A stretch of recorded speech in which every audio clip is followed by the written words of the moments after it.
rapidement, et vraiment, après nous la guerre, nous allons suivre deux dernières présentations pour mettre fin à cette dernière journée dans le cadre de l'Organisation Sommet International Finance du groupe Croissance, en partenariat avec un ensemble de grands partenaires, notamment la Banque de la République d'Haïti. Aujourd'hui, c'était vraiment la journée de la BRH. Je pense que toutes les présentations qui faites, c'est des présentations avec des cadres de la Banque centrale.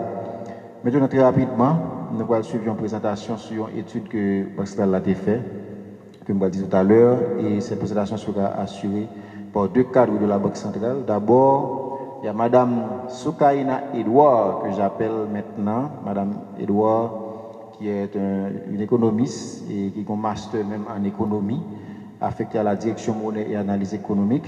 Et nous avons également Madame Lysandre Léante, qui a un master en économétrie et statistique, toujours affectée à la direction monnaie et analyse économique. Donc, il y a une étude que la Banque centrale a publiée récemment, très intéressante, sur un groupe d'acteurs, un groupe de monde qui, dans le secteur commercial, dans le secteur des affaires, là, que nous relèvons Madame Sarah.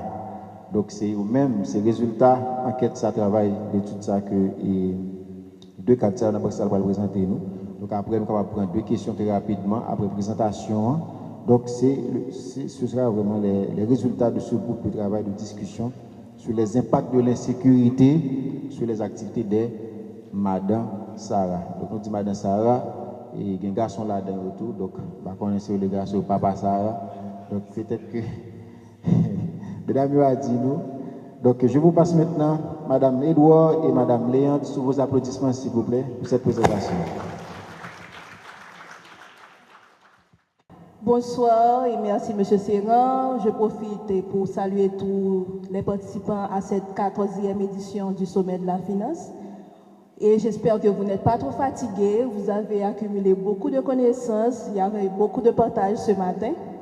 Et Madame Léande et moi, nous n'allons pas être trop prolifiques. On va vous présenter les résultats de l'enquête sur l'impact de l'insécurité sur le secteur réel, en considérant les Madame Sarah du département de l'Ouest.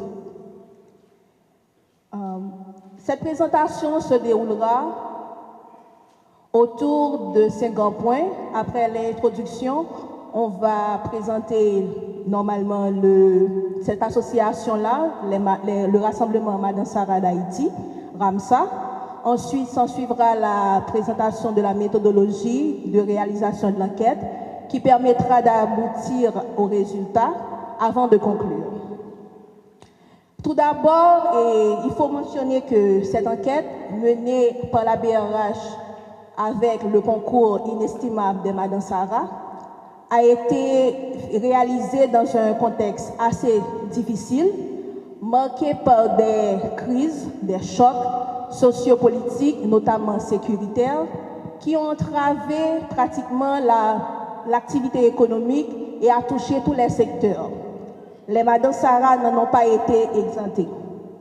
La perturbation de leurs activités quotidiennes n'a pas été sans impact, je peux dire, sur la situation économique, malgré qu'on assiste, et depuis surtout sur ces deux derniers, disons sur l'exercice qui vient de s'écouler, à une stabilité du change et à un financement monétaire nul sur l'exercice qui s'est terminé au 30 septembre 2024. Normalement, on constate jusqu'à présent une inflation élevée. Donc, dans cette conjoncture-là, on se dit que cette inflation-là a pour cause principale les coûts additionnels que subissent les commerçants et les producteurs en fonction du blocage des axes routiers, qui est la conséquence principale de l'insécurité que nous vivons. Les impacts, et Madame Sarah aussi, ont subi et subissent beaucoup les contre-coups de cette conjoncture actuelle.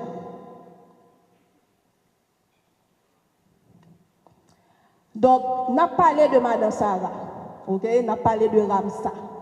Qui sac Madame Sarah? Peut-être pas de monde là qui pas de maman, ou ma tante, ou grand-mère qui était Madame Sarah. Madame Sarah Sayo, c'est moun Sayo qui aide nous, qui a prend manger que producteur agricole l'a fait dans la province là, traverser route avec eux, des fois sur gros camions, mener pour nous dans divers marchés que nous conjoignons, surtout grands marchés, autant quoi des Boussales et autres, qui viennent vendre dans Port-au-Prince, dans la zone métropolitaine. Mais moun sa yo depuis longtemps, yo te minimisé l'importance dans la société. Yo pas comprendre, yo pas mettre vraiment valeur sur yo par rapport avec ça y a fait et qui est vraiment important pour l'économie haïtienne. Donc c'est la première fois que nos associations qui regroupent qui veulent mettre en valeur et secteur ça qui est important, j'aime ce dire là, pour l'économie. Donc, le RAMSA, qui est le rassemblement des Madame Sarah d'Haïti, est cette structure sociale à but non lucratif, apolitique et non religieuse, créée le 10 décembre 2018. Cette association a pour mission d'organiser et d'accompagner ses membres pour une modernisation du commerce. C'est une association qui regroupe plus de 10 000 membres à travers tous les départements du pays. Comme Séran l'a dit tout à l'heure, c'est peut-être un seul côté que Red Grammaire française nous a changé, que nous dit que le féminin emporte sur le masculin, parce que c'est une organisation qui formait par plus de 88% de femmes et le reste des hommes. Donc, comme je l'ai dit tantôt, il joue un rôle crucial dans l'économie informelle, laquelle est équivalent à plus de 30% du PIB. Donc, Kounia là n'a passé, si nous faisons enquête, il faut nous connaître quelle méthodologie nous avons employée pour nous faire enquête là. Kounia m'a passé la parole à collègue moi, Madame Léon, qui a entretenu ce point ça. Merci Madame Edouard et bonsoir à tous. Je vais vous présenter d'une part la méthodologie utilisée pour la réalisation de l'enquête et d'autre part les résultats. L'enquête auprès des représentants des Madame Sarah a été réalisée par la BRH dans le but d'évaluer l'impact de la dégradation des conditions sécuritaires sur le fonctionnement de leurs activités. Elle couvre la période qui va de janvier 2023 à juin 2024. L'ensemble des représentants des Madame Sarah a constitué l'univers statistique. En fait, pour ne pas porter de confusion, ce n'est pas les Madame Sarah, l'unité statistique, mais plutôt un représentant des Madame Sarah. Ainsi, un échantillon de 25 représentants a été constitué par une méthode d'échantillonnage aléatoire stratifiée par quota. Cette méthode consiste d'abord à regrouper le département de l'Ouest en strates. Chaque commune représente une strate et un tirage d'un représentant des Madame Sarah a été fait dans chaque strate. Un questionnaire rédigé en créole a été utilisé pour la collecte des informations. Ce questionnaire est réparti en 5 catégories, à savoir les caractéristiques socio-démographiques des représentants, leurs activités économiques, les conséquences de l'insécurité sur leurs activités, leur inclusion financière, ainsi que leur victimisation par les gangs. En outre, des informations qualitatives ont été recueillies lors de groupes de discussion. La saisie des données a été réalisée par l'utilisation de l'outil en ligne SurveyMonkey et le traitement et l'analyse des données ont été faits en Excel. Là maintenant, je vais vous présenter les différents résultats qu'on a obtenus. Les représentants des Madame Sarah sont à 88% de sexe féminin. Comme mes collègues l'ont souligné, c'est peut-être l'un des rares secteurs en Haïti où le sexe féminin domine. Alors que 36% d'entre eux sont mariés, 32% sont encore célibataires et 12% vivent en concubinage. Par ailleurs, plus de la moitié des représentants des Madame Sarah ont au plus 44 ans, c'est-à-dire que c'est une population assez jeune. Et 40% sont âgés entre 45 et 54 ans. Toutefois, seulement 8% des représentants ont plus de 55 ans. 80% des répondants ont au moins un enfant et tous les représentants des Madansara ont atteint au moins le niveau scolaire secondaire. Là, on passe à un panorama des activités des Madansara. L'activité principale des Madansara consiste en l'achat et la revente des marchandises, notamment les produits alimentaires comme le riz, le pois, les vivres alimentaires, les mangues et autres fruits, les légumes, la viande, les céréales, le lait, pour ne citer que cela. Ces commerçants vendent aussi des articles et vêtements de prêt-à-porter, habillements, tissus, chaussures, des produits cosmétiques ainsi que des produits artisanaux. Certains Madansara s'adonnent également à d'autres activités comme la préparation et transformation des produits. Par là, on entend confiture, mamba, gelée, engrais, son de blé, etc. Selon la majorité des représentants des Madansara, le riz, tant local et importé, est le produit le plus vendu dans les marchés. Et plus de 60% de ces commerçants ont au moins 10 ans d'expérience dans le métier. Les plus récents achats de la majorité des représentants ont été effectués dans le département de l'Ouest. Et parmi les représentants, 72% ont révélé qu'il leur est arrivé de s'approvisionner ailleurs que dans leur lieu habituel. De même, 52% d'entre eux ont eu à écouler leurs marchandises dans des sites différents de leur emplacement traditionnel. L'aggravation des troubles sociopolitiques a certainement eu des effets néfastes sur le fonctionnement de leurs activités. Parmi ces effets, on peut citer la diminution de leur nombre de voyages. En effet, avant le début des troubles, les Madansara pouvaient généralement voyager entre 3 et 5 fois par semaine. Certains voyageaient même tous les jours. Toutefois, 80% des Madansara ont avoué que durant la période de crise, depuis janvier 2023, on va dire, le nombre de leurs voyages hebdomadaires ne dépasse pas 3. Autre effet négatif, on peut dire l'obligation pour eux de s'approvisionner ailleurs que leur lieu habituel et de s'approvisionner et d'écouler leurs marchandises. En effet, les résultats de l'enquête révèlent que 18 sur 25 répondants, soit 72%, ont été contraints de s'établir dans un nouveau point de vente. De plus, 14 d'entre eux, soit 56%, ont changé leur lieu d'approvisionnement en raison de l'insécurité.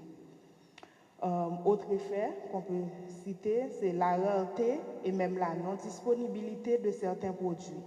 En fait, l'occupation de certaines régions par les bandes armées a été à la base non seulement de la réduction des espaces cultivables, mais aussi à la difficulté d'écouler les produits dans différentes zones du pays.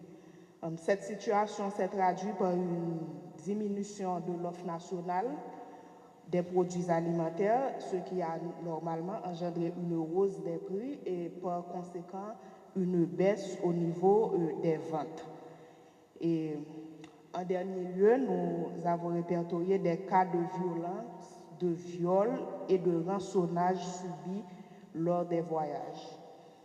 À cet effet, près d'un tiers des représentants des Madansara du département de l'Ouest a déjà été agressé par des hommes armés, dont 12% ont été agressés en janvier et juin 2024 et 20% au cours de l'année 2023. En outre, même si certains de ces représentants n'ont pas été personnellement agressés, ils disent qu'ils connaissent au moins un marchand ou bien une connaissance, un membre de la famille qui a été agressé pendant cette même période, dont 64% au cours des 6 mois précédant l'enquête, c'est-à-dire de janvier à juin 2024, et 20% au cours de l'année 2023. En ce qui a trait à l'inclusion financière, le tableau, j'ai écrit 6 comptes, si avant, si vous permettez de le dire comme ça, nous permet de constater qu'un seul des participants à l'enquête rapporte ne pas avoir de compte bancaire ni de compte mon cash. 88% ont indiqué posséder un compte mon cash et 68% un compte bancaire. Donc, plus de la moitié d'entre eux disent avoir les deux comptes, un compte bancaire et un compte mon cash.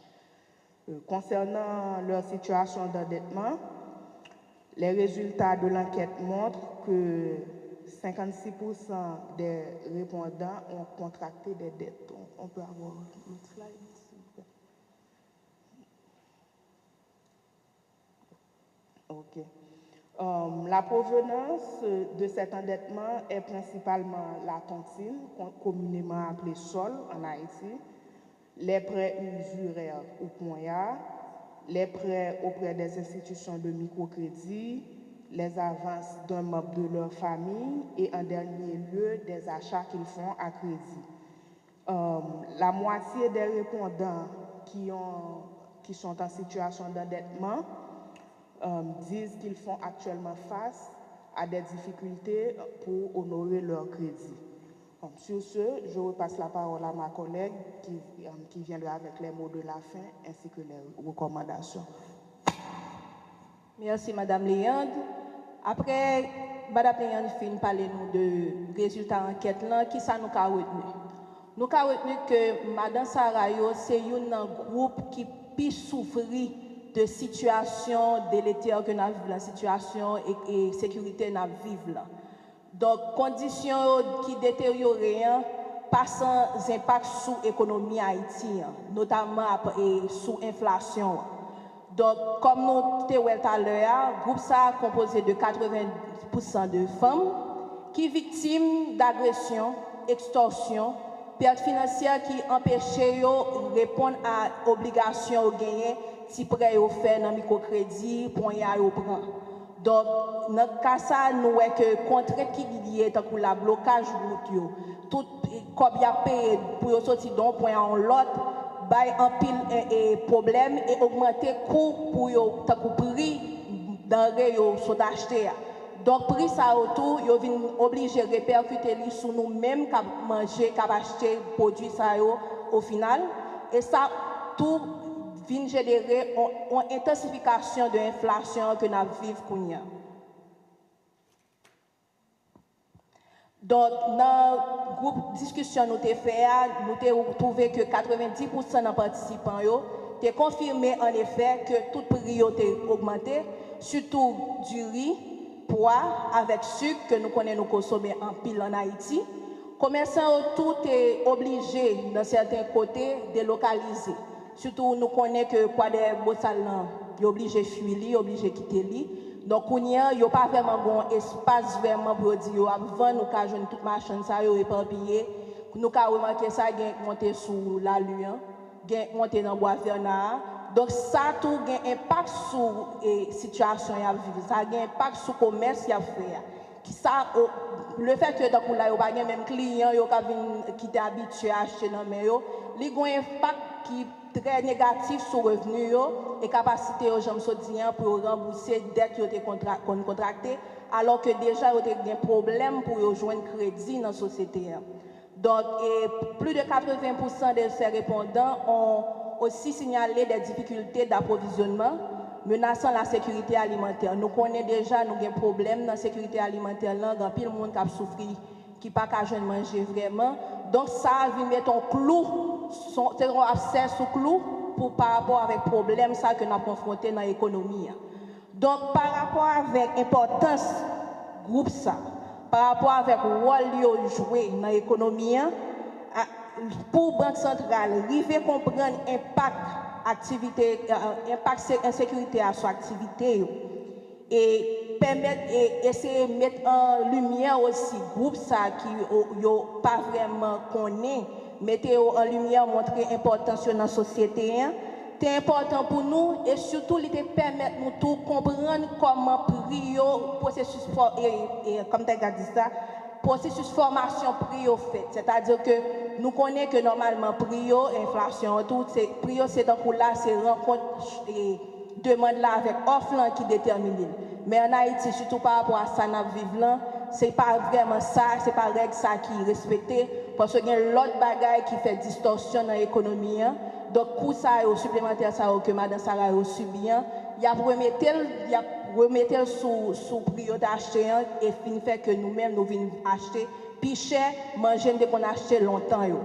Donc, en conclusion, on peut dire que les Mme Sarah représentent l'un des piliers de l'économie haïtienne. Leur protection doit être une priorité nationale pour préserver la stabilité macroéconomique. Donc, il s'avère nécessaire d'initier des réflexions profondes et d'adopter des mesures devant amener à leur pleine intégration dans le secteur formel, tout en garantissant leur sécurité physique. Nous avons profité moment pour nous remercier encore Ramsa, qui était malgré tout problème de déplacement et autres, qui était vraiment disponible pour permettre de réaliser l'enquête. Merci, M. Serran, je vous repasse la parole. Merci, bravo à Mme Léante, Mme Edouard, pour cette belle présentation. Ça.